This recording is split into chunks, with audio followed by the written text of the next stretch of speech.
Hey y'all, it's Ron. I wanted to give you an update on my Social Security Medicare problems that I've been having since I retired. Just to back up a little bit and give you a little timeline here. I retired on December 31st, 2024. On December the 3rd, okay, I applied for my Social Security benefits to start on January the 1st, okay? I also applied for my Medicare Part B, okay? I had previously applied for my Medicare Part A back in October, or probably September of 2024. Now, just so you know, when I retired on December 31st, I was 67 and 2 months. I was born in 1957, so my full retirement age was 66 and a half.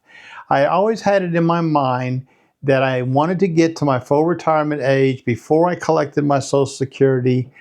And for some reason, I thought that I might go back to work, and if I waited until I got to my full retirement age and did all that, I could go back to work. And from what I heard, and I guess I was wrong, okay, you can make as much as you want if you were at your full retirement age. Now, I'm not too sure about all that. I've been watching some stuff on the internet, some different things, and I'm not too sure I understand all that. My problem started when I was 65 years old, I was on a corporate insurance plan of my wife's, and she was still employed.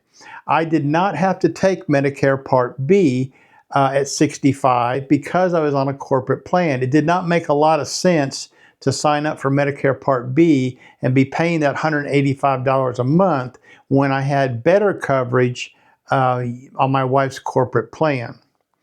My wife retired in January of 2023. Okay, I was over 65 years old. I realized that I needed to keep insurance in force. So what I did is I got on my corporate insurance and got away from her corporate insurance before she retired. So there was no lapse in coverage after I turned 65. And that is very important here, what I'm talking about.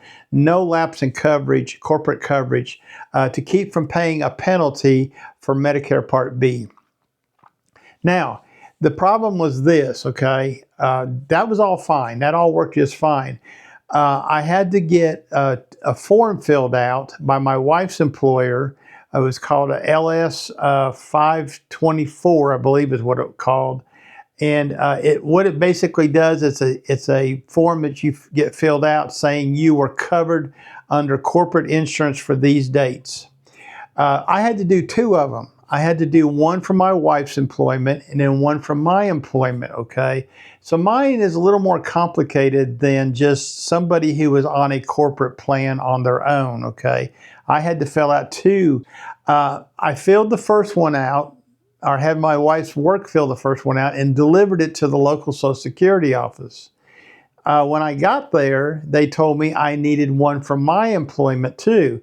So I had to leave, go get that, and then take both of those down to the Social Security office a few weeks later. Now, this was the middle part of December by the time I did all this, or I had to do all this. They told me then not to worry, that my Social Security entitlement date would be January 1st. They already knew this, okay, because I'd already applied for that. The delay in receiving my first check, okay, stemmed from me not reading the instructions to the LS 524. So my suggestion to you is, even if you only had one corporate insurance, not complicated like mine, where I had two corporate insurances that I had to get two LS 524s, you need to read the instructions carefully. The instructions say not only do you need to turn the LS 524 in, but you also need to turn in the CMS 40-40B. The CMS-40B simply tells Medicare, Social Security, when you want to start your Medicare Part B. I did not do that. So, from the middle part of December till about the middle part of February, I did not know that I had to turn in a CMS-40B. Now, mind you, my entitlement date was January 1st.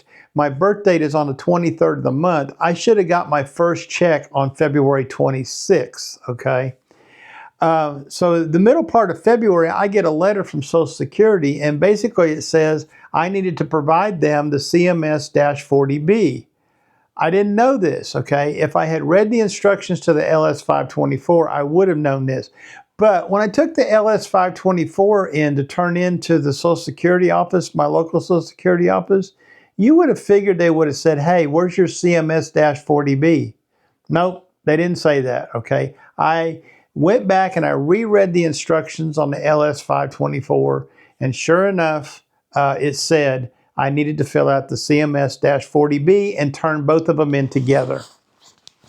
And I just checked throughout this whole video, it's not the LS-524, it's the CMS-L-564. So please correct myself previously in this video. The CMS-L-564, and it's request for employment information, okay?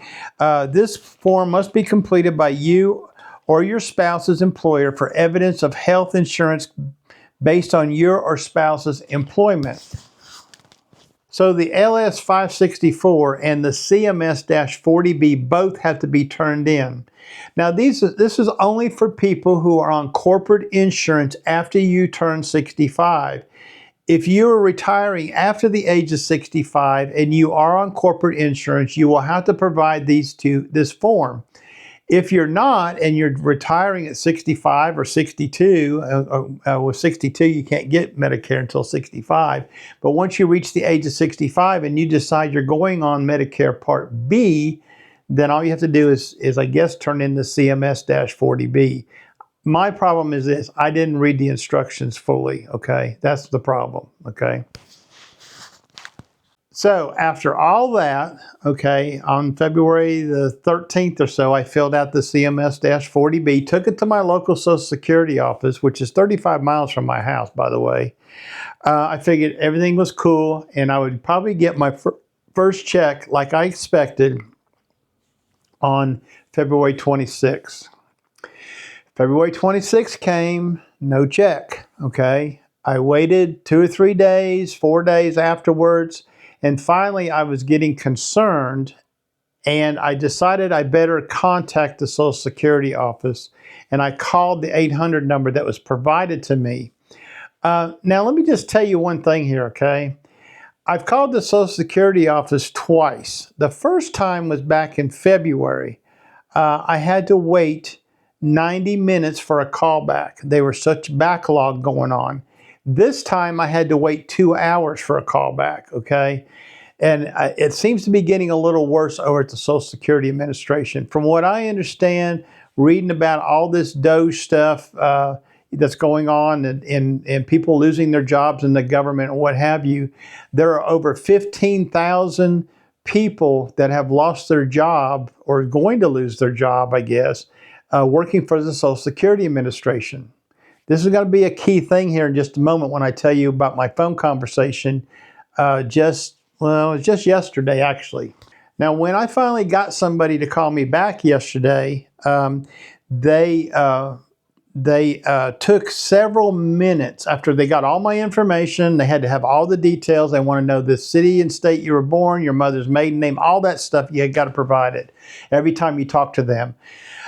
And it took her several minutes. You could hear the silence, okay? And you could hear her thinking because she was talking to herself a little bit on the phone, but she was trying to determine what the problem was. All I did was when I called, I said, yes, I was expecting a check on February 26th, my first Social Security check, and I did not get it.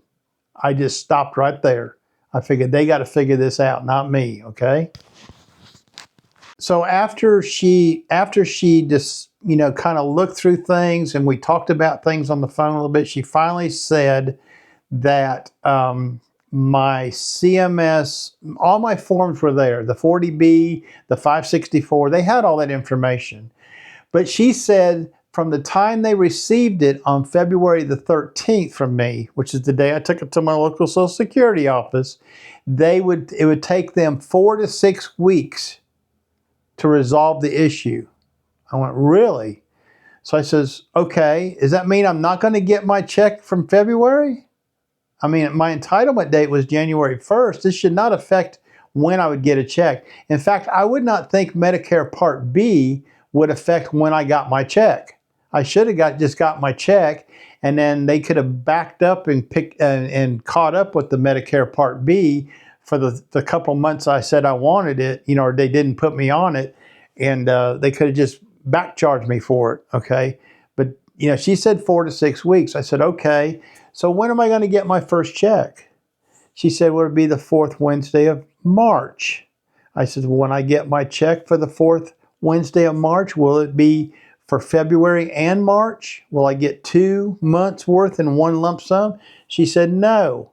She said, you'll have to wait 60 to 90 days for them to catch up. I says, why so long? Why is it taking so long to get all this stuff resolved, okay? I said, I applied for my Medicare Part B on December the 3rd and my Social Security entitlement on December the 3rd. And here we are 4 months later and we're still talking about it and I haven't got my money yet. She says, well, basically, sir, we're shorthanded. She said that. We are shorthanded, okay? So I get it, all right? Now, during this whole time period, from January to now, I have been unable to access my Social Security account. When I get online, I can't see anything. They had me locked out of everything. I could not see my benefit statement. I could not see my entitlement letters.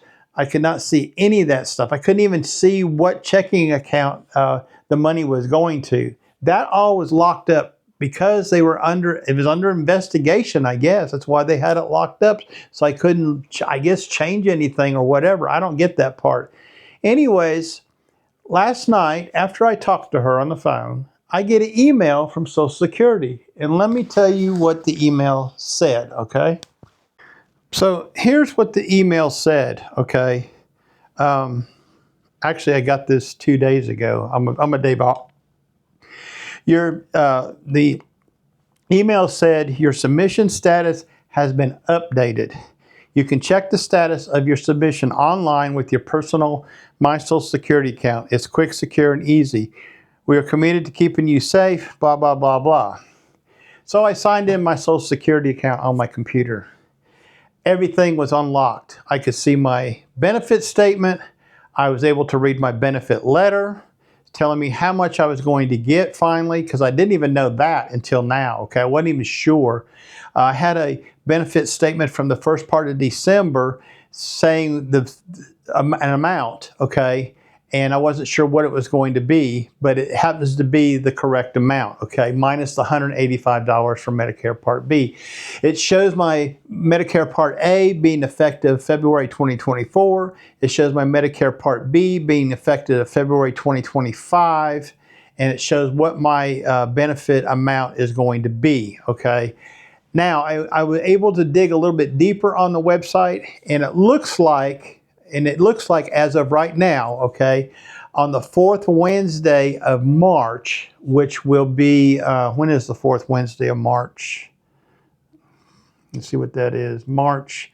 The 4th Wednesday of March is the 26th, okay, that I will be getting a check that will include the February and the March payment in one lump sum, okay? It says that. It says lump sum payment, and it has that total amount in there. So I'm expecting them to catch up on March 26th. I will come back on a video at the end of March, and I will let you know how everything is.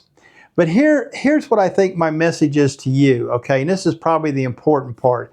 If you're waiting till after 65 to retire, and you do have corporate insurance, and like me, my corporate insurance didn't cost me anything. It was paid for by the company I worked for. I didn't have to pay for it. My benefits were better than what Medicare Part B would have been. then it makes sense to stay on your corporate plan. But be prepared with the extra form you'll have to fill out, the L564 and a dash 40B, a CMS dash 40B, okay, when you retire. You'll have to provide that information. Now, your human resource department should know this, okay? I knew this, but I don't think my human resource department actually knew this because I had to ask her to get an L564 and fill it out for me, okay? And she come back to me and asked me, is this the form? I said, yeah, that's the form, you know. So, your human resource department should prepare you for this, I would think. And one of the things my insurance advisor told me when I was signing up for my drug plans and all that, he said most corporations are forcing 65-year-olds to go on Medicare Part B to get them off of their corporate plan, okay? Well, my company did not do that. They did not force us off of their corporate plan onto Medicare Part B. That part I don't understand. So anyways, this is the important thing. If you're waiting to after 65 to retire, and you're going to stay on your corporate plan after you turn 65, just be prepared for the extra forms you have to fill out. I kind of had to figure it out all by myself, and I didn't really have a whole lot of help with that. But I did do some reading prior to that to make sure, because when I was at before 65, I wanted to make sure I was doing everything correctly. And I did do some research on the insurance part of it, the corporate insurance part, okay, for health insurance. Now, if you're going on Medicare Part A and Part B, when you turn age 65, just sign up. That's all you got to do, as far as I know. I don't think you got to fill out all this other stuff. You might have to fill out the 40B, which tells them when do you want to start the Medicare Part B. But I think if you're signing up for A and B at the same time, which I did not, then I think you would not have the same headaches that I had, okay, and the delay in getting my money. Like I said, at the end of March, I will come on here and I'll do another video to let you know if it's true that they did a catch-up on this. Now, to finish this video, I want to talk to you about some other things about this, okay?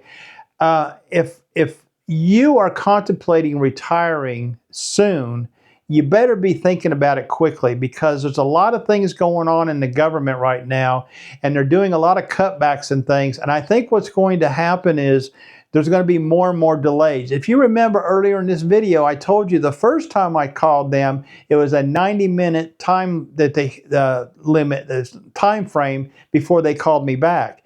This time, about a month later, it was 2 hours. It could be a half a day in the future.